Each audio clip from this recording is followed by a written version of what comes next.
ಒಬ್ಬ ರಸ್ತೆ ಬದಿಯ ಬಲೂನ್ ಮಾರುವವನು ಪ್ರತಿದಿನ ಸಿಗ್ನಲ್ ಬಳಿ ಮಕ್ಕಳಿಗೆ ಬಲೂನ್ ಮಾರ್ತಿದ್ದ. ಮಕ್ಕಳು ಬಣ್ಣ ಆಯ್ಕೆ ಮಾಡ್ತಿದ್ದರು, ಖುಷಿಯಾಗಿ ನಗ್ತಿದ್ದರು. ಪೋಷಕರು ಹಣ ಕೊಟ್ಟು ಬಲೂನ್ ತೆಗೆದುಕೊಳ್ತಿದ್ದರು.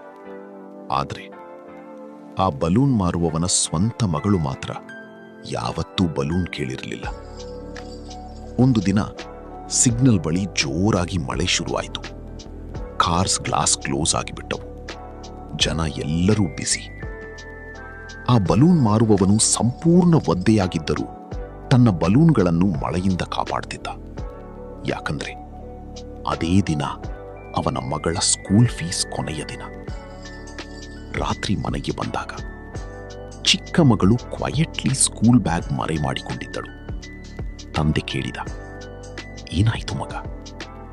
ಅವಳು ಫೀಕ್ ಸ್ಮೈಲ್ ಮಾಡಿ ಹೇಳಿದಳು, ಟೀಚರ್ ಹೇಳಿದ್ರು ಫೀಸ್ ನಾಳೆ ಕೊಟ್ಟರೂ ಆಗತ್ತೆ. ಆದರೆ ಸತ್ಯ ಬೇರೆ. ಟೀಚರ್ ಇಡೀ ಕ್ಲಾಸ್ ಮುಂದೆ ಅವಳನ್ನು ಅವಮಾನ ಮಾಡಿದ್ದರು. ಆ ರಾತ್ರಿ ತಂದೆ ಮೌನವಾಗಿ ಬಲೂನ್ಗಳನ್ನು ಎಣಿಸುತ್ತಾ ಕುಳಿತಿದ್ದ. ಆದರೆ ಹಣ ಸಾಕಾಗಲಿಲ್ಲ. ಅಷ್ಟರಲ್ಲಿ ಮಗಳು ಒಂದು ಚಿಕ್ಕ ಬಲೂನ್ ತೆಗೆದು ತಂದೆಗೆ ಕೊಟ್ಟಳು. ಅಪ್ಪ, ನನಗೆ ಬಲೂನ್ ಬೇಡ.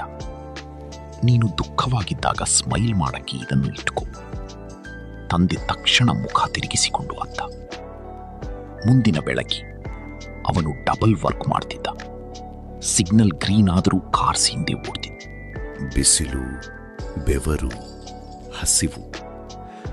ಆದರೆ ಅವನ ಮನಸ್ಸಿನಲ್ಲಿ ಒಂದೇ ಮಾತು, ನನ್ನ ಮಗಳು ಓದಬೇಕು. ವರ್ಷಗಳ ನಂತರ ಒಂದು ದೊಡ್ಡ school annual function. Chief guest stage ಮೇಲೆ ಸ್ಪೀಚ್ ಕೊಡ್ತಿದ್ರು. ಅದೇ ಬಲೂನ್ ಮಾರುವವನ ಮಗಳು ಈಗ ಟೀಚರ್.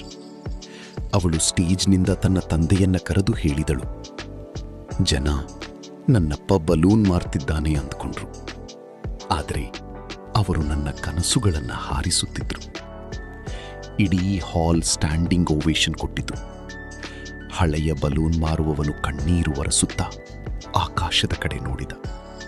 ಯಾಕಂದ್ರೆ ಅವನು ಬಲೂನ್ ಮಾತ್ರ ಮಾರಿರಲಿಲ್ಲ, ತನ್ನ ಹಸಿವನ್ನೇ ಮಾರಿಕೊಂಡು ಮಗಳ ಫ್ಯೂಚರ್ ಖರೀದಿಸಿದ್ದ. ಇಂತಹ ಇನ್ನಷ್ಟು ಮನಸ್ಸಿಗೆ ತಾಕುವ ವಿಡಿಯೋಗಳಿಗಾಗಿ ನಮ್ಮ ಚಾನೆಲ್ ಅನ್ನು ಸಬ್ಸ್ಕ್ರೈಬ್ ಮಾಡಿ. ವಿಡಿಯೋ ಇಷ್ಟವಾದರೆ ಲೈಕ್ ಮಾಡಿ ಮತ್ತು ನಿಮ್ಮ ಸ್ನೇಹಿತರ ಜೊತೆ ಶೇರ್ ಮಾಡಿ.